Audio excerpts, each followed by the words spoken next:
The train was already moving, a slow, groaning beast of iron and steam, when he finally appeared. He was a running figure against the bleached-out backdrop of a desolate prairie town, kicking up dust with every desperate stride. Lin Suyin, seated by the window, watched him come. She had made her decision. The town of redemption had offered her nothing but the charity she could not abide and the pity she did not want. Her husband's grave was a small, lonely mound on a hill she would never see again. Her bag was light, containing little more than a change of clothes, a small packet of seeds, and the dark green cheongsam she wore, a color of resilience, of deep forest shadow. The rhythmic clatter of the wheels on the track was a promise of somewhere else. Anywhere else. Then she saw his face, strained and pale beneath its layer of trail dust. Clayton Finch. The town's quiet gunslinger, a man who spoke more with his hands and the set of his shoulders than with his mouth. She had seen him from a distance, a figure of contained violence and profound stillness, but they had never exchanged a word. Now, he was running alongside her window, his hand outstretched not to stop the train, but as if to reach her through the glass. His voice was raw, torn from his throat by the effort. "Please," he gasped, his eyes locking on hers. "Don't go. Just give me one chance." The bargain hung in the hot summer air between the moving train and the desperate man. It was an impossible request, a foolish one. She was a stranger, an outsider twice over, by her race and by her widowhood. He was a man whose reputation was built on ending things, not beginning them. But in his eyes, she did not see the arrogance of a gunslinger. She saw the sheer, unvarnished terror of a man at the absolute end of his rope. For a woman who had known that same precipice, it was a language she understood perfectly. With a grace that seemed to defy the lurching of the carriage, she stood, collected her small bag, and made her way to the platform at the end of the car. The conductor shouted something, a protest lost to the wind and steam. She took a steadying breath and stepped off the moving train, landing not with a stumble, but with the rooted balance of someone who had long ago learned how to fall. The ground was hard. Clayton Finch skidded to a stop before her, breathing in ragged gulps, his hat in his hand. He didn't know what to say now that the impossible had happened. He had only a desperate, unformed plan. He needed help.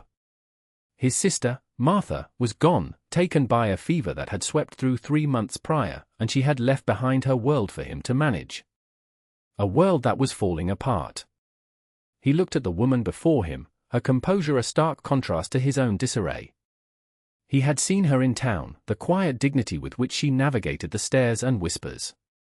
He had seen the small patch of herbs she had managed to coax from the hard-packed earth behind the laundry where she had worked for pennies. He needed that quiet competence. He needed that life. "My sister," he began, his voice still rough. "She left her children. A boy and a girl. The place, it needs a hand. I can pay. Not much. But there's a solid roof. Food on the table." He was offering her a job as a housekeeper, a governess, a servant. But he said it like a man pleading for a rescue. Suyin looked at his calloused hands, the worry etched around his eyes. She had nothing. He was offering her something. A roof. A purpose. A reason not to be on that train to nowhere. She gave a single, slow nod. "I will work," she said, her voice soft but clear.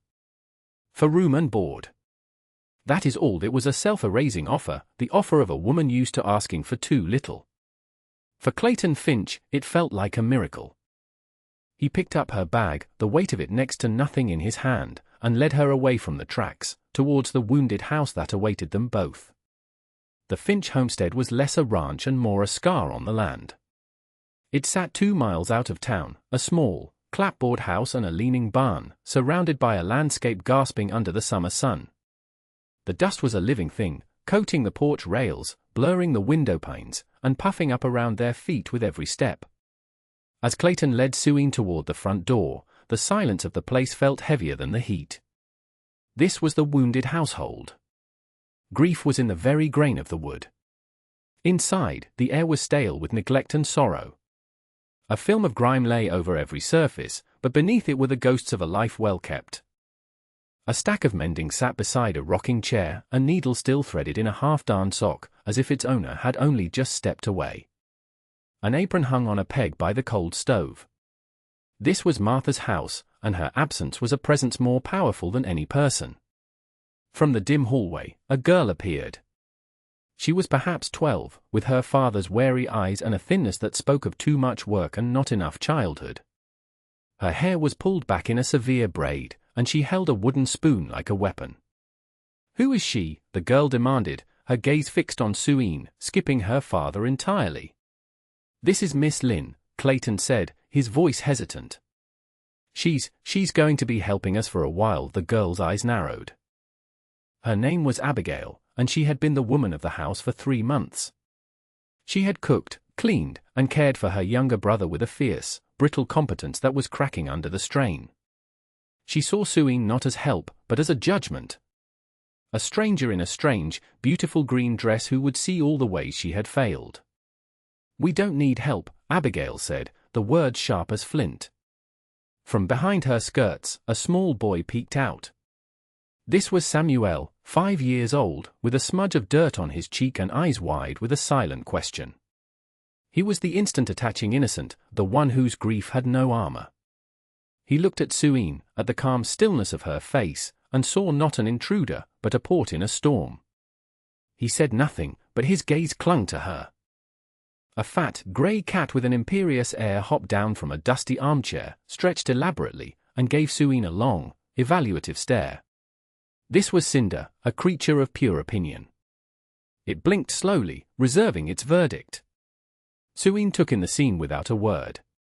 The hostile girl, the lost boy, the silent, desperate man, and the house that was drowning in memory. She set her small bag down by the door. It was the only thing in the room that was hers. "Where do I begin?" she asked, her voice quiet, not directed at Clayton or the hostile girl, but at the room itself, at the task ahead. Clayton gestured vaguely towards the kitchen. "The stove," he managed. "Who the meals?" Abigail glared, clutching her spoon tighter. "I can cook." Suine met the girl's challenging gaze not with a challenge of her own, but with a quiet acknowledgement. "I am sure you can," she said softly. "But today, let me." She walked past them into the kitchen, the heart of the house, and began her work, one small thing at a time. Suine did not try to conquer the house. She began with a corner. The kitchen was her domain, and she started by scrubbing the great cast-iron stove until the blacking shone. She polished it not with frantic energy, but with a slow, meditative rhythm, her hands moving with an economy that spoke of long practice. She found a half-empty sack of flour, a jar of dried beans, and some salt pork. It was the arithmetic of scarcity, a calculation she knew by heart. By midday, a pot of bean soup was simmering, its savory aroma the first warm, hopeful scent the house had known in months. It was a simple meal, but it was hot and nourishing. She found chip bowls and washed them, setting 3 places at the scrubbed pine table. She did not set a fourth for herself, waiting to see if she would be invited. When Clayton and the children came in from their chores, they stopped, silenced by the transformation. The room was still worn, still grieving, but it was clean. And it smelled like a home. Clayton ladled the soup into the bowls, then hesitated, looking at the empty space at the table. He wordlessly fetched another bowl, another spoon, and set a place for her. It was the first silent reciprocation, an unspoken welcome. Suine ate last, taking the smallest portion. It was a habit born of hardship, of always ensuring others had enough. In the following days, she continued her quiet campaign. She did not sweep through the house like a storm. Instead, she chose one task each day. One day, it was the windows. She washed them until the grim summer light could pour in, clear and unfiltered. Another day, she took down all the dusty curtains, washing them in a tub with soap she made from lion leftover fat, hanging them on the line to bleach in the sun. They went back up not just clean, but smelling of wind and light. She discovered Martha's mending basket. The half-darned sock, the shirts with torn cuffs, the dress with a ripped seam. She sat in the rocking chair in the evenings, the rhythmic pull of her needle a quiet heartbeat in the silent house. She worked with the focused grace of a woman who knew that order, even in small things, was a defense against chaos. Outside, she found the patch of earth Martha had tried to turn into a garden. It was baked hard and overrun with weeds. Suine used a rusty spade to break the soil, her movements patient and tireless. She opened her small cloth packet and revealed the seeds she had carried all the way from her old life. Strange-looking seeds for herbs and hardy greens her new companions had never seen before. She watered them sparingly with buckets hauled from the well, treating each drop of water like a jewel. She was planting a future in the most unforgiving of soils. Clayton watched her. He saw the way she moved, the purpose in every small action. She never complained. She never asked for a thing. She simply saw what needed to be done and did it. She was like a patient gardener, tending to the blighted ground of his family, waiting for something to grow. Samuel was the first to surrender. The little boy, who had been a ghost in his own home, began to trail Suine like a shadow. He would sit on the floor in the kitchen, watching her hands as she kneaded dough or chopped vegetables. Her movements were calm and certain, a silent reassurance in his upended world. He never spoke to her, not at first. He simply watched. One afternoon, as she was weeding her small garden patch, he came to her and held out his small, grubby fist. He opened it to reveal a single, resilient yellow wildflower he had found growing by the barn. He offered it without a word, his eyes wide and serious. Suine stopped her work. She took the flower with a gentleness that seemed to surprise him, her fingers brushing his. A small, rare smile touched her lips. "It is beautiful, Samuel," she said. He did not know the words, but he understood the tone. She took the flower inside and put it in a glass jar of water, placing it in the center of the kitchen table.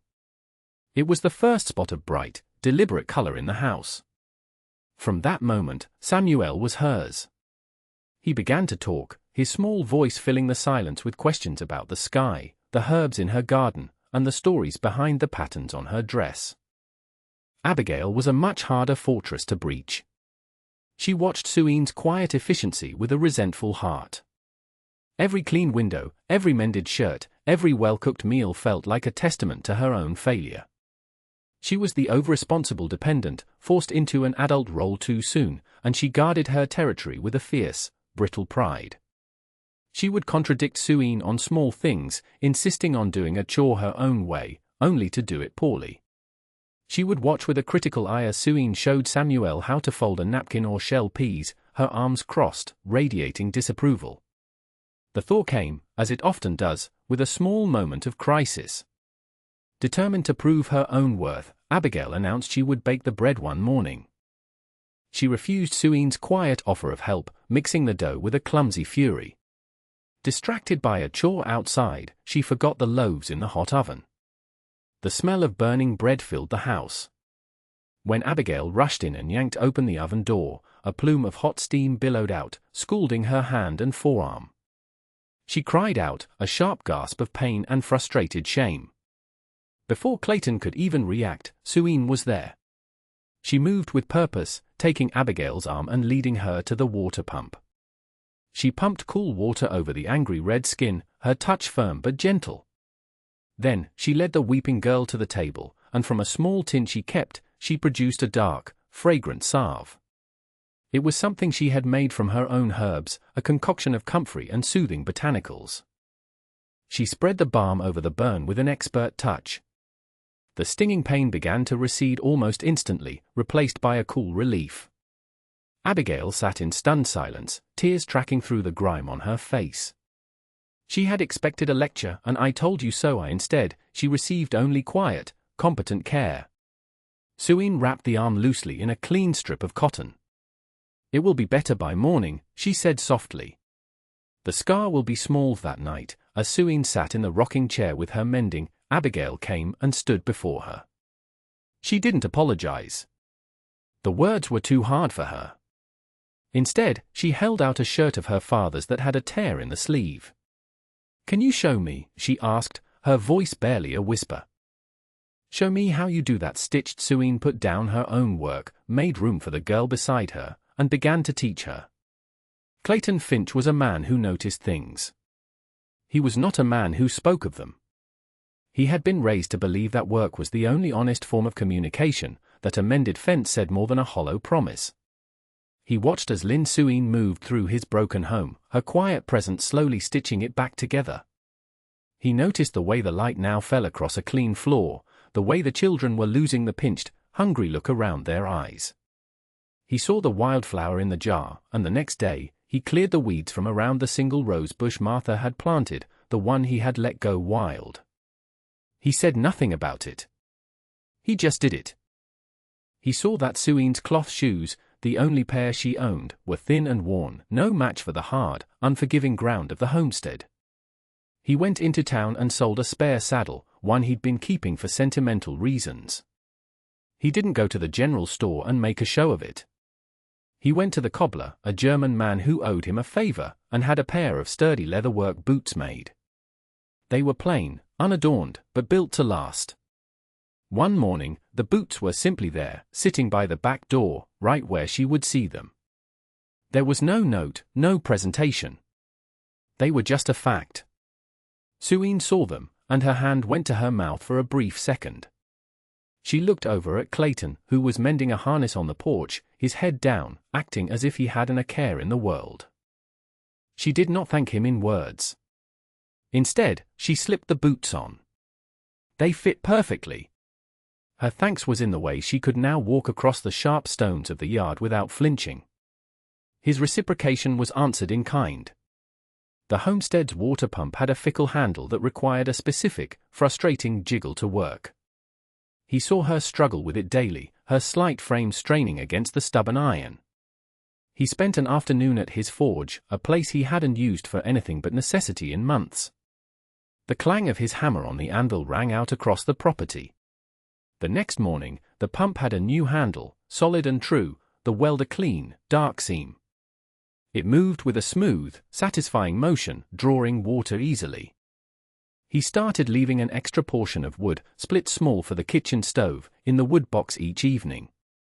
He began to anticipate her needs, a silent conversation passing between them through deeds.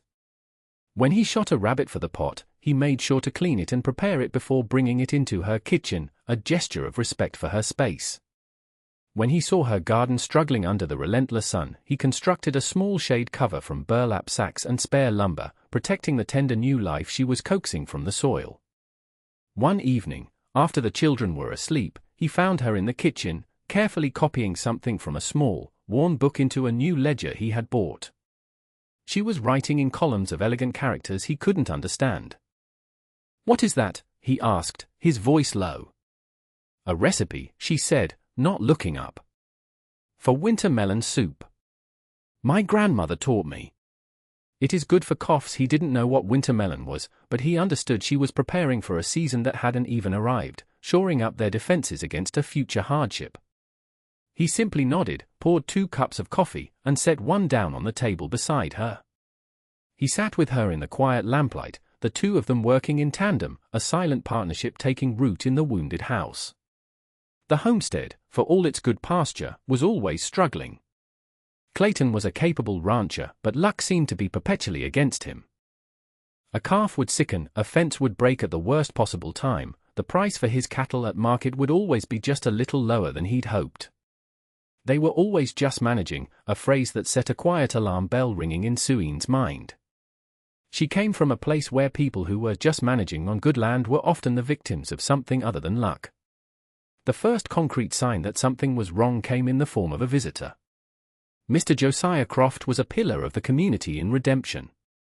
He owned the bank, the largest mercantile, and half the land surrounding the town. He arrived one afternoon in a polished buggy, dressed in a fine suit, his face a mask of benevolent concern. He doffed his hat to Suyin, his eyes lingering on her for a moment with a flat, assessing curiosity before he turned to Clayton. "Clayton, my boy," he said, his voice smooth and oiled. "I was just passing by. Worried about you out here, with the heat and all." He spoke of the coming drought, of the hardship facing everyone. Then he made his gentle, predatory offer. "I could take that northern parcel off your hands," he said, gesturing to a stretch of grazing land that had the only reliable spring. It would give you a bit of cash to see you through the winter. Just to help you out. Clayton stiffened, his refusal immediate and terse. The land was not for sale. Croft just smiled, a small, knowing twitch of his lips. Think on it, son. A man has to be practical. After he left, a cloying scent of false sincerity lingered in the air. That evening, while tidying the small office where Clayton kept his papers, Sueen came across Martha's old household ledger. It was a simple book, but the entries were written in a neat, precise hand. She had seen Clayton's own ledger, a messy scrawl of debts and expenses. Out of a quiet instinct, she began to compare the two. She was good with numbers. In her old life, she had helped her husband with his accounts. Something immediately felt wrong. She remembered hearing the price of cattle in town the last time she'd gone for supplies. According to Martha's notes from the previous year, they had sold 20 head. The income recorded seemed far too low, almost a third less than it should have been. Then she found it. A recurring payment, recorded simply as EJ/C settlement. It was not listed as a loan repayment. The payments were irregular, but substantial. They had started about a year ago. They had stopped the month Martha died. A cold dread, small but sharp, settled in Sueen's stomach. She knew, with a certainty that had no proof, that the JCE was Josiah Croft. She said nothing to Clayton. The suspicion was a seed of glass, too dangerous to speak aloud without evidence. He was a man of action and pride. An unproven accusation against a man like Croft could bring ruin down upon them faster than any drought. She closed the ledger, her mind silently filing away the discrepancy. The wrong detail. The number that did not add up. She would watch. She would wait. And she would remember. The sun became a merciless tyrant. The sky was a vast, empty bowl of blue, bleached of all promise of rain. The drought that Josiah Croft had so smoothly predicted arrived with a vengeance. The creek that bisected the Finch property dwindled to a muddy trickle and then disappeared entirely, leaving a cracked, baked scar across the land. The grass in the pastures turned from green to gold to a brittle, lifeless brown. The cattle grew thin, their ribs showing, their lowing calls filled with a dry, dusty anxiety. The well level dropped daily, the water they hauled tasting of earth and fear. Clayton grew grim, the lines around his eyes deepening. He rode the fence line from sunup to sundown, his shoulders slumped with the weight of impending failure. This was the survival crisis, the external pressure that threatened to shatter their fragile, newly formed peace. This was where Lynn Sueen's quiet preparations became their salvation. The small garden she had tended with such parsimonious care was now an oasis. Shielded from the worst of the sun by Clayton's burlap shade, her strange, hardy greens flourished. The melon she had planted, which the children had eyed with suspicion, grew fat and heavy on the vine, their watery flesh a godsend in the heat. The household, which should have been subsisting on salt pork and beans, had fresh vegetables to supplement their meager diet. The herbs she had harvested and dried were now a small, precious apothecary. She made tisanes of mint and chamomile that soothed frayed nerves and helped stretch their dwindling coffee supply. She used others in cooking, their pungent flavors making the simple, repetitive meals feel like feasts. But her greatest contribution was an act of memory. Seeing the cattle suffering, their tongues lolling as they stood listlessly by the dry creek, she remembered something from her girlhood, from a village that had known its own seasons of thirst. She took a shovel and walked with Clayton to a low-lying bend in the dry creek bed, a place where willow trees still clung stubbornly to life. "Here," she said, pointing to the damp-looking sand at the base of the willows. "Dig here." He looked at her, skeptical. The ground was dry as bone. But he trusted the certainty in her eyes. He dug. For the first foot, the sand was dry. Then it grew cool. Then damp. At 3 feet, a small, miraculous trickle of water began to seep into the bottom of the hole. It wasn't a spring, but a seep, groundwater forced to the surface by the underlying bedrock. It was slow, but it was steady. They spent the rest of the day digging a wider, shallower basin. By nightfall, it had collected enough water for the desperate cattle to drink. It saved the herd. It saved the homestead. That night, the heat finally broke, not with rain, but with a cool breeze that whispered through the open windows. The children were asleep. Clayton and Suine sat at the kitchen table, the silence between them no longer one of strangeness or grief, but of shared exhaustion and mutual respect. He had watched her save them, not with a grand gesture, but with 100 small, wise acts. The balance had shifted. He had hired her for help, but she had given them hope. The silence in the kitchen was different that night. It was a comfortable weight, earned through shared labor and the quiet victory over the day's despair. Clayton watched Suine's hands as she repaired a small tear in Samuel's shirt, her stitches impossibly small and neat. The lamplight softened the lines of her face, revealing a weariness she never showed in the daylight. He had brought her here as a solution to a practical problem, but she had become something else entirely. She was the calm center of his chaotic world. For the first time, he felt the need to understand not just what she did, but who she was. "You never speak of your husband," he said. It was not an accusation, but a gentle observation, a quiet opening of a door. Suine's hand stilled for a moment over her work. She looked down at the fabric, her expression unreadable. Most men in this country asked about her past with a prying curiosity, as if her story were a commodity, a piece of exotic gossip. Clayton's tone held only a quiet, respectful question. She had kept her past locked away, a small, heavy stone in her heart. But here, in this house she had helped to save, the silence felt different. It felt safe.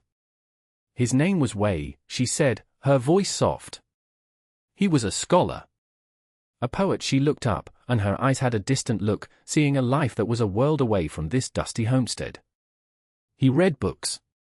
He believed in words. He believed in America.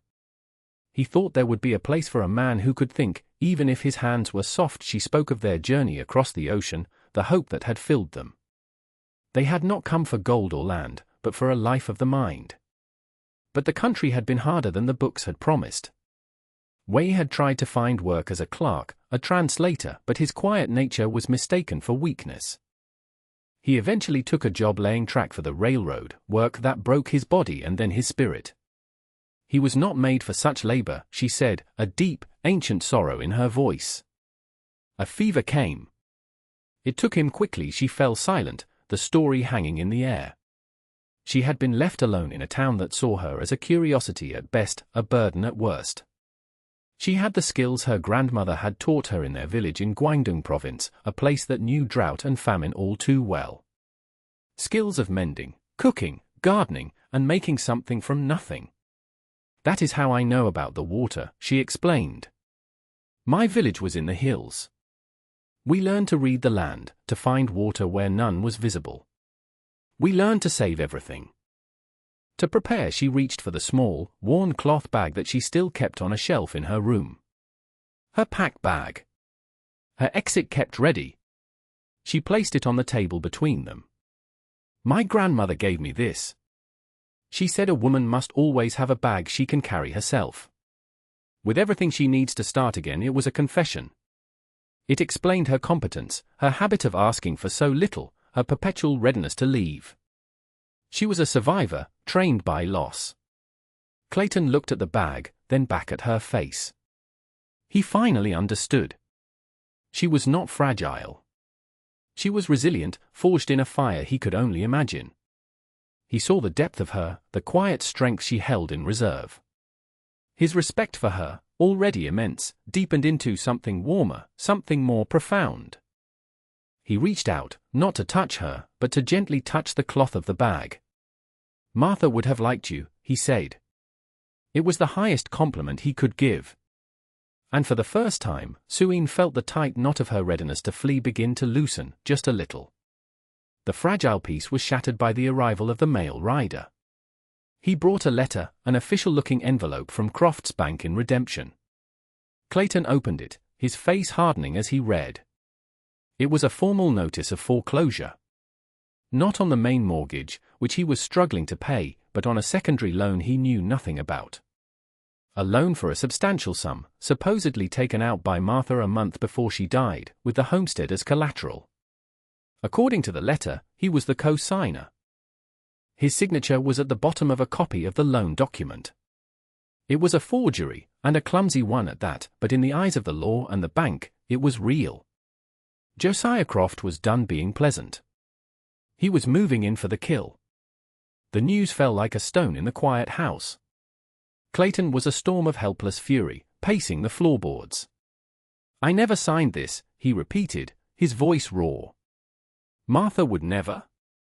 She was so careful. Abigail and Samuel watched him, their faces pale with fear.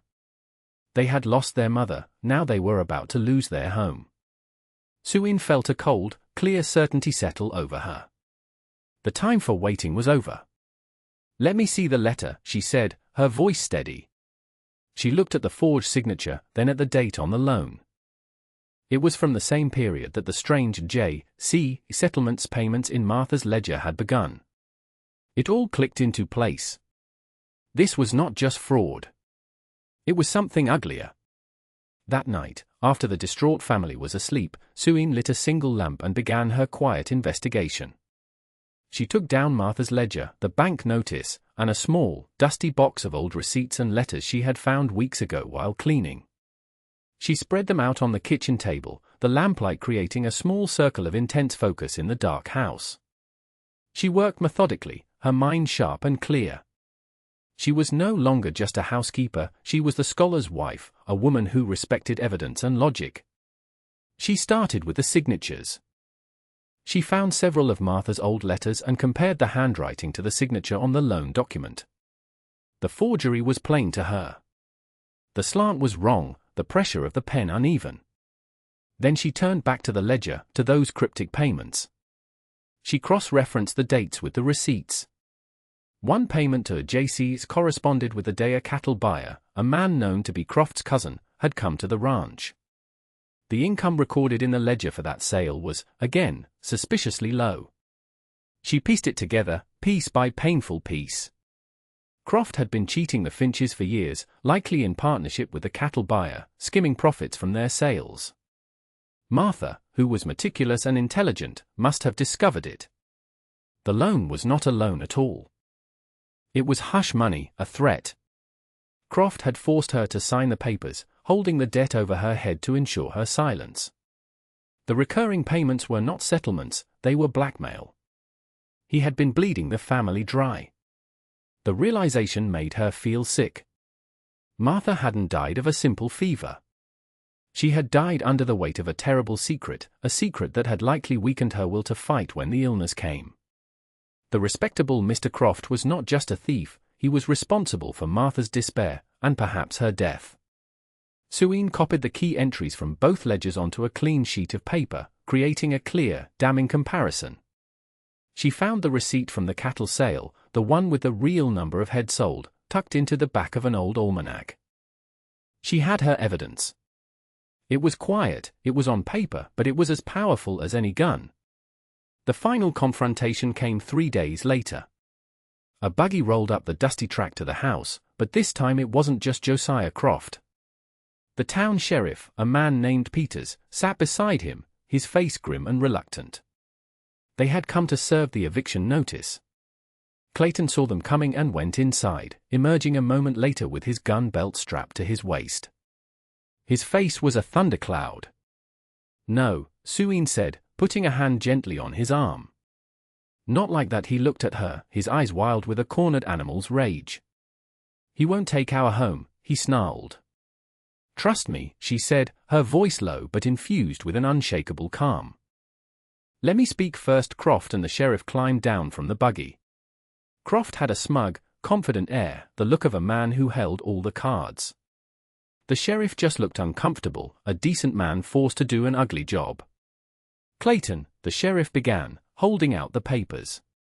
"I'm sorry about this, but the law is the law." Before Clayton could explode, Suine stepped forward onto the porch. She was not armed. She held only a few pieces of paper in her hand. Abigail and Samuel watched from the doorway, huddled together. "Mr. Croft," Suine said, her voice clear and carrying in the still air. "Before you proceed, there are some discrepancies in your accounting." Croft's smile tightened. "I don't know what you're talking about, madam." This is a simple matter of an unpaid debt, is it? Suine asked. She laid her papers out on the porch railing, like a scholar presenting a thesis. This is your bank's copy of the loan, with my late sister-in-law's forged signature. And this, she said, holding up one of Martha's letters, is her real signature. As you can see, they are not a match. The sheriff leaned in to look. The difference was undeniable. And this, Suine continued, her voice never rising, is Martha's ledger. It shows a series of payments to the JC that you called a loan. But the dates of those payments correspond exactly to the dates of cattle sales. She produced the final receipt. Such as this one. A sale of 20 head. The ledger only shows payment for 15. The money for the other 5, I believe, went into your pocket. The loan was blackmail, to keep her from exposing you. At that moment, Clayton stepped forward, not reaching for his gun, but to stand directly beside Suine. His presence was a silent, solid wall of support. He had heard the truth in her voice and seen it in the papers. He didn't need violence. He had her. The sheriff looked from the papers to Croft's face. The banker's smug confidence had evaporated, replaced by a pasty, sweating fear. He was a man of reputation. A public accusation of fraud and blackmail from the gunslinger's new woman, backed by evidence, would ruin him. He sputtered, trying to protest, but the words died in his throat. He had been seen. The quiet dignity of the woman in the green dress and the silent menace of the man beside her had defeated him more completely than any bullet could. The sheriff slowly took the eviction notice back. I think you and I need to have a talk back in town, Josiah, he said, his voice cold. Croft, utterly deflated, allowed himself to be led back to the buggy. The threat was over. Later that evening, a soft rain began to fall, the first in months, washing the dust from the air and the fear from the house. In her room, Suine was packing her small cloth bag. Her job was done. The house was safe. Clayton found her there, the lamplight catching the sheen of her dark hair. He looked at the bag in her hands, the exit she always kept ready. His heart clenched. He had begged her for a chance, and she had given them everything. He was a man of few words, and grand speeches were beyond him. He could only offer the simplest, most important truth. Stay, he said. The word was quiet, but it held the weight of the whole world.